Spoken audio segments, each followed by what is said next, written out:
नमस्कार मंडळी, जय खानदेश. कशी आहात सर्व? आय होप सर्व मस्त असाल. तर मिसेस देवश्री जळगावकर ब्लॉगमध्ये सर्वांचं स्वागत आहे. तर आता 22 तारखेला दिव्या बसणार आहेत. तर आमच्याकडे पण घट बसतात. तर मग चालू झाली आवरायची तयारी, नवरात्राची तयारी चालू झाली आमची. तर आम्ही काढलेला होता भांड्यांचा पसारा. तर बघा इथं भांडे पण ताई मला भांडे काढून देत होते आणि मी इथं घसत होती. तर किचनमध्येच घसत होती मी, कारण की बाहेर काढलं म्हणजे खूप पसारा होऊन जातो. आणि एका बाजूला स्वयंपाक पण चालू होता. बघा इथं ट्रॉल्यांचे आणि साईडचे रॅकचे भांडे घसले. तर तरी आपण म्हणतो थोडे पण खूपच निघतात ते. मग नंतर छोटे भांडे घसून झाल्यानंतर मोठे डबे काढले. तर मग बघा ऊन सावली होती म्हणून पटकन सुकाय वरंडीवरच लावले. बाकीचे काही खाटवर लावले पटकन सुकवतील म्हणून. तर पप्पा बसले होते ते डब्यांवर ध्यान ठेवत. चिमुताईचं चालू होतं, अभ्यास बी करत होती आणि खेळत पण होती. तर बघा आमची तुळसाबाई खूप मोठी झालेली आमची तुळसाबाई. मग इकडं भांडे वगैरे घसून झाले, सुकून पण झाले. मग त्यांना आम्ही घेऊन आलो घरामध्ये, कारण आई बोलल्या खूप वेळ होऊन गेला आवरता मला 3-3:30 होऊन गेले. तर बघा दुपारी सगळं पसारा आवरता 3-3:30 होऊन गेले. तर आई बोलल्या तर डबे संध्याकाळी लावा म्हणे, तुम्ही आराम करून घ्या म्हणे थोडा. मग जेवण वगैरे झाले, आराम झाल्यानंतर मग आम्ही तो लागलो. आता आलो संध्याकाळी, चहा वगैरे झाल्यानंतर मग इथं घेतलं आम्ही आता डबे लावायला. सामान वगैरे भरून घेतलं, काहीमध्ये नव्हतं, खाली होते बाकीचे. तर मग ते पण लावून घेतले. तर मग आता ताई म्हणे मी स्टूलवर चढते, तुम्हाला दे म्हणे पटपट खालतून. तर मग पहिले आधी किचनमध्ये घेऊन गेलो आम्ही सगळे डबे. बघत होते मी इथं काय केली. तर मग चला, तर बघा तुम्ही व्लॉग कंटिन्यू करा.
तर मंडळी झाले आमचे डबे वगैरे लावून, तर ट्रॉल्या पण दुपारीच घसून गेल्या, ते पण सुकून गेले. तर ट्रॉल्यांमधले पण डबे लावून घेतले, जे रोज वापरायचे लागतं आम्ही ते ट्रॉल्यामध्ये ठेवतो. तर हे दगडाचं रॅक पण आवरून वगैरे झालं, तिथले पण डबे वगैरे लावून गेले.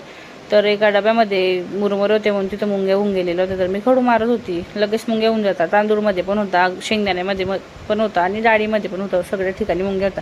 खडू मारल्या तर ते लगेच मरून जातात. तर फ्रीजमधलं पण आवरून वगैरे झालं होतं आमचं, फ्रीजवरचं मधून पण आवरून गेलेलं होतं, सगळं घसलेलं. आम्ही आज सगळं आवरलं. तर दुसऱ्या दिवशी वरचं रूमांची साफसफाई करायची आहे. आमच्या गोधड्या वगैरे पण धुवून झाल्या, सगळं झालं आवरलं. तर मग आता तो डबा मी वापस ठेवून दिला. आई तिकडं हातपाय तोंड धुत होते, स्वयंपाकाची तयारी करायची होती. अजून 7-7:30 वाजलेले होते. दिवाबत्ती पण बाकी होती माझी. बघा किती गरम होतं आहे, खूपच गरम होतं आहे. आब्रं आहे तरी पण गरम होतं. ताई आईला विचारायला गेल्या काय स्वयंपाक करायचा आहे, तर फ्रीजमधून आवरायला होतं. म्हटलं बाहेरून पण पुसून घेते, बाहेरून पण लगेच घाण होतं, आपण हात लावतो. तर मी मग इथं ताईचा डबा रचलेला होता मी तयारीचा, तो फ्रीजवर ठेवायचा होता, कारण की ताई सकाळी किचनमध्येच तयारी करतात. तर हा ताईचा मेकअपचा डबा आहे, रोज वापरायचं, रोजची तयारीचा मेकअपचा डबा. तर हे पेनचीसचं विचार होती, म्हणजे ताई म्हणे पेनचीस पण फ्रीजवर ठेवून दे, लागतच असते म्हणे आपल्याला. तरी त्याची मी आलेली होती, काहीतरी सांगत होती ती मला. तर हायफाय घे म्हणे मम्मा, तर घेतलं. मग सगळं आवरून वगैरे झालं. तर किती पण आपण म्हणतो शॉर्टकट करू, पण खूप आवरायला खूप पसारा होऊनच जातो आणि वेळ होतोच. आम्ही हे सकाळी 9 वाजेचं काढलेलं होतं, मग मध्ये स्वयंपाक वगैरे चालला, खूप वेळ लागला. मग पुरा दिवसच त्याच्यात गेला. दुपारी 3:30ला गेलो, लगेच 5 वाजता आलो. 1-1.5 तास आराम केला. तर बघा किती छान वाटत होतं किचन. तर बघा हे डबे पण खूप छान वाटत होते. तर मंडळी माझा ब्लॉग कसा वाटला कमेंटमध्ये नक्की सांगा, लाईक करा, शेअर करा आणि सबस्क्राईब करायला विसरू नका. आणि काही चुकलं असेल तर थोडं समजून घ्या मंडळी. नवीन ब्लॉग आहे आपले अजून. चला तर भेटूया नेक्स्ट ब्लॉगमध्ये. बाय बाय मंडळी.